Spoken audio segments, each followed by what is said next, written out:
हैं। अब लतीफ़ खोसा साहब की बात करते हैं, जो कि पाकिस्तान तहरीक इंसाफ के वकील भी हैं। पीपल्स पार्टी से राहें जुदा करके तहरीक इंसाफ की तरफ आए और उनकी जानिब से इस वक्त जो तनकीद की जा रही है वो की जा रही है लंदन पर। और लंदन मतलब लंदन शहर के बारे में वो कोई बात नहीं करना चाह रहे, लेकिन वो लंदन से मुताल्लिक़ कहते हैं कि वहाँ एक प्लान बना, वहाँ से लाडला आया, उसका रेड कारपेट इस्तकबाल हुआ और लंदन में बैठे शख्स की जो ख्वाहिशात हैं उसकी तकमील में सिस्टम लगा हुआ है। तो लंदन से उनके क्या गिले शिकवे हैं लतीफ़ खोसा साहब के, ये भी दिलचस्प है। देखिए,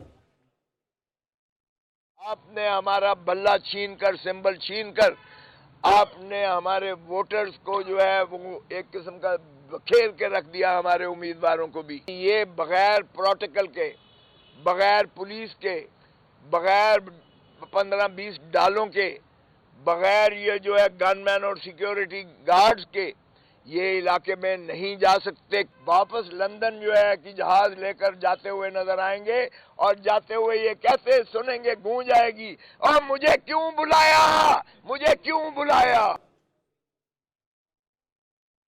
तो लतीफ़ खोसा साहब की तनकीद आपके सामने है। मामलात मुख्तलिफ हलकों से आप तक पहुँचाने की कोशिश कर रहे हैं एक इलेक्शन सिटी के ज़रिए।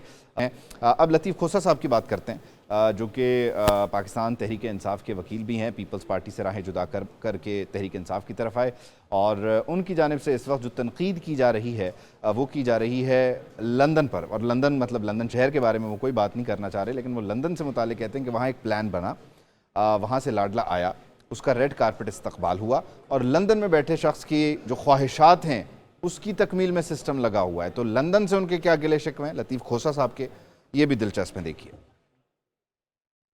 आपने हमारा बल्ला छीन कर, सिंबल छीन कर, आपने हमारे वोटर्स को जो है वो एक किस्म का खेर के रख दिया, हमारे उम्मीदवारों को भी। ये बगैर प्रोटोकॉल के, बगैर पुलिस के, बगैर 15-20 डालों के, बगैर ये जो है गनमैन और सिक्योरिटी गार्ड्स के ये इलाके में नहीं जा सकते। वापस लंदन जो है कि जहाज लेकर जाते हुए नजर आएंगे और जाते हुए ये कहते सुनेंगे, गूंज आएगी, और मुझे क्यों बुलाया, मुझे क्यों बुलाया।